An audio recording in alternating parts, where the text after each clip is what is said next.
बिलावल भुट्टो के वज़ीर आज़म बनने पर एतराज़ क्यों?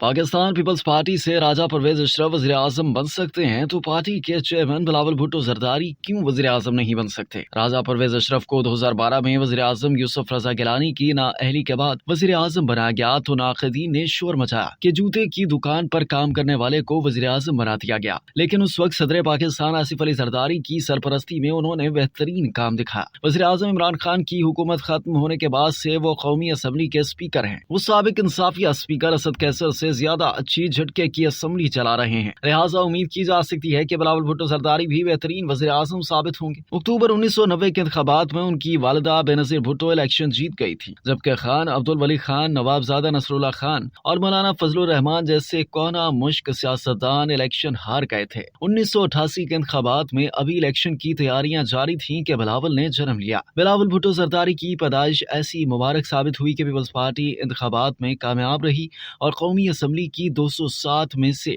94 नशिस्तों पर कामयाबी हासिल करके अक्सरियती जमात बन गई। 1 दिसंबर 1988 को सदर मुमलिकत गुलाम इसहाक खान ने बेनज़ीर भुट्टो को वज़ीर आज़म नामजद कर दिया। उन्होंने 2 दिसंबर को आलम इस्लाम की पहली खातून वज़ीर आज़म का हलफ उठा लिया। उन्हें इक़्तिदार देने के लिए लाजिम किया गया था कि गुलाम इसहाक खान को ही सदर पाकिस्तान मुंतखब किया जाएगा। वज़ीर आज़म बेनज़ीर भुट्टो ने मसलहत और मसालहत फार्मूले पर अमल करते हुए ये कड़वा घूंट पी लिया। कौमी असम्बली और चारों सूबाई असम्बलियों के अरकान ने गुलाम इसहाक खान को सदर पाकिस्तान चुन लिया। आसिफ अली जरदारी को मुफाहमत का बादशाह कहा जाता है। उनकी सरपरस्ती में बिलावल भुट्टो जरदारी की सियासी तरबियत जारी है ताकि उनका बेटा बिलावल भुट्टो वज़ीर आज़म बन सके। उन्होंने साबिक army chief general Qamar Javed Bajwa के ताउन से बिलावल भुट्टो को इसीलिए वज़ीर खारजा बनवाया। उन्हें मकसद के हुसूल का फन आता है। वो कहते हैं कि वो पाकिस्तान की मईशत को पहिए लगाकर ज़र मुबादला के ज़खायर $4 अरब से $100 अरब तक ले जाएंगे। मुख्तदर हल्कों के लिए उनका पैगाम बिल्कुल वाज़ेह है। उन्होंने 1989 में अपनी अहलिया वज़ीर आज़म बेनज़ीर भुट्टो के खिलाफ तहरीक अदम एतमाद भी नाकाम बनवाई थी। यह तहरीक 23 अक्टूबर 1989 को कौमी असम्बली के 86 अरकान ने अपने दस्तखतों से स्पीकर के पास जमा कराई थी। तहरीक की कामयाबी के लिए 237 अरकान पर मुश्तमिल ऐवान में 119 वोट दरकार थे,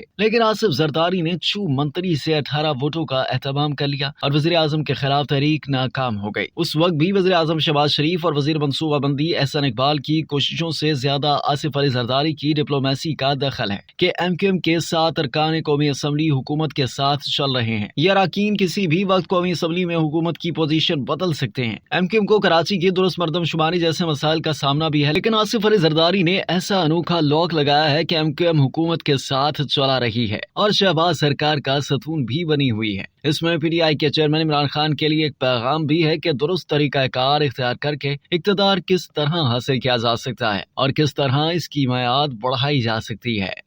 अब तक के लिए इतना ही। मज़ीद जानने के लिए सब्सक्राइब कीजिए डेली जंग YouTube चैनल और लाइक कीजिए डेली जंग Facebook पेज।